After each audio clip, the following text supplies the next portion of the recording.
Hello, everyone. It's me, Michael, and I'm here to give you my review of The Bad Batch Season 1. I should have probably done a episode by episode review of this because there were so many, but I found most of the episodes kind of forgettable. Not to say the show is bad. Anyway, let's get into this. Be sure to like, comment, subscribe, and also, this is a TV 14 plus show on Disney Plus. So yeah, please be young adult or older to watch this show. Just saying that right now, this review might not be for you. Anyway, let's get into it for real this time.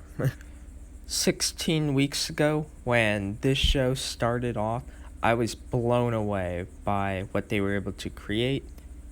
And I don't normally like Disney, but I feel that every once in a while there's something that has real effort put into it.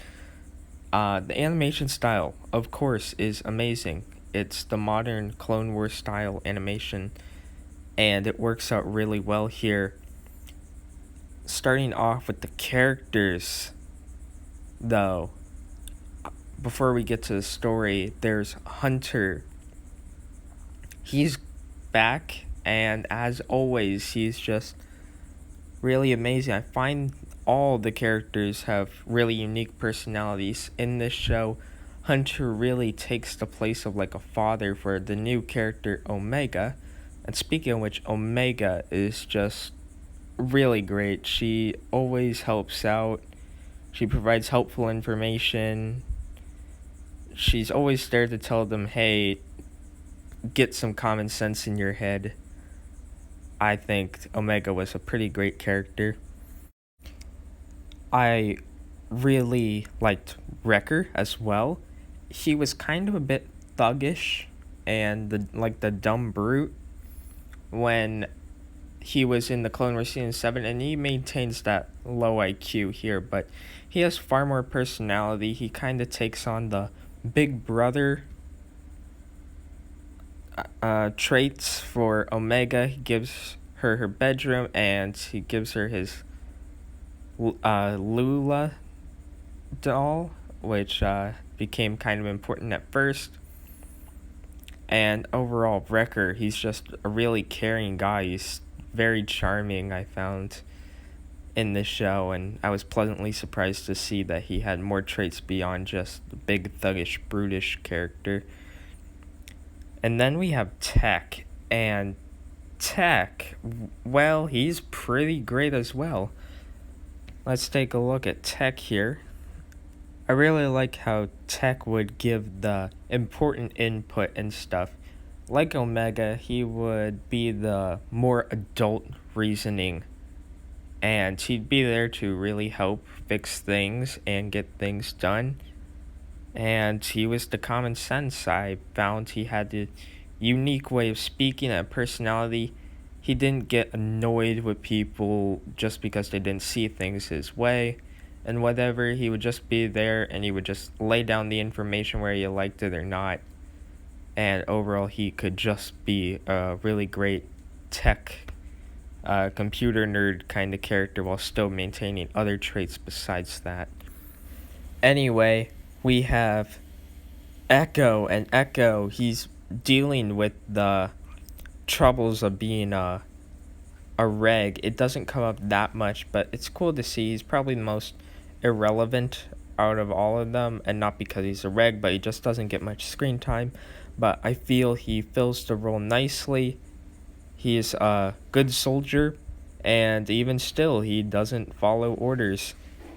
And of course, he joins up with the Bad Batch in the Season 7 of the Clone Wars, and he fits right in with them. He's a out-of-place guy fitting in with an out-of-place group. I really liked Crosshair. He had to be one of the most intriguing, and I just really loved that he was here. He went to the Empire believing that they were the new savior of the galaxy, and he also believes that his friends betrayed him, which was an interesting thing at the end of the show. And spoilers, I should have stated that at the beginning, but spoilers, he really firmly believes that they left him, and we find out that he had gotten his inhibitor chip removed a long time ago, and he was actually thinking on his own. Big twist. I thought it was cool. We do get to see some new characters in the show. Sid, it was a side character that didn't really do it for me. Kind of tried to have an attitude, but overall was kind of boring. Felt a little bit manipulative. Also, the fact that the Bad Batch had to pay her for the jobs that they were doing was completely ridiculous. It's like that joke from SpongeBob where SpongeBob states that he has to pay Mr. Krabs $100 an hour or something. Yeah, it's the same here. It's like, oh yeah, I do pay you a very small amount of money, but in exchange for beds and stuff like that, which you already have on your ship, you have to give me more than that back. And it's like completely stupid. Anyway, Sid, kind of boring, doesn't really do much for me. They did have the Martez sisters return. Okay, when the character gets worse than Jar Jar Binks, you do not make them come back ever. But the Martez sisters were here. Me and my friends hate them. Everybody hates them. They're terrible characters. Moving on to the actual story, which I've taken too long to get to. The story has the Bad Batch traveling across the galaxy, helping people out to get their paycheck, freeing people from Imperial rule, and trying to evade Crosshair and his master planning every step of the way. It's really interesting, especially because they're trying to keep Omega out of the clutches of the Kaminoans because they want her, and there's bounty hunters after her, such as Fennec Shank, whatever. And we have Cad Bane here, and he actually manages to capture Omega in one episode. Really great stuff. You never know when they might kill off a character or something like that. I don't think any real major characters were killed or anything. But you do have like Harrison Dula arc. That was cool. I did find a lot of, not really filler, but just episodes with little to no importance that could have been whittled down into 1 or 2 episodes. We had about like 5 or 6 really big episodes throughout the show. And Camino Lost, it was really emotional, kind of, to see the place where all the clones are made, where there have been so many adventures, where we had seen the Domino Squad form, 99 save his brothers while giving up his own life to do so. So many important moments, and they just all fell into the water. The status quo at the end was nothing really too bad. The Bad Batch are still on the run. Crosshair still wants to go back to the Empire, even though they tried to blow him up. Nothing really changed. Not a bad ending, but not really a good one. A detail I really didn't like was that the Bad Batch, they kept on stunning all the clone troopers. And yeah, they're their brothers, so I guess it makes sense. But then they started like stunning the clone troopers. It really felt like they were trying to like dumb it down a little bit. And it's like, no, this is Star Wars. They shoot the laser and the guy dies.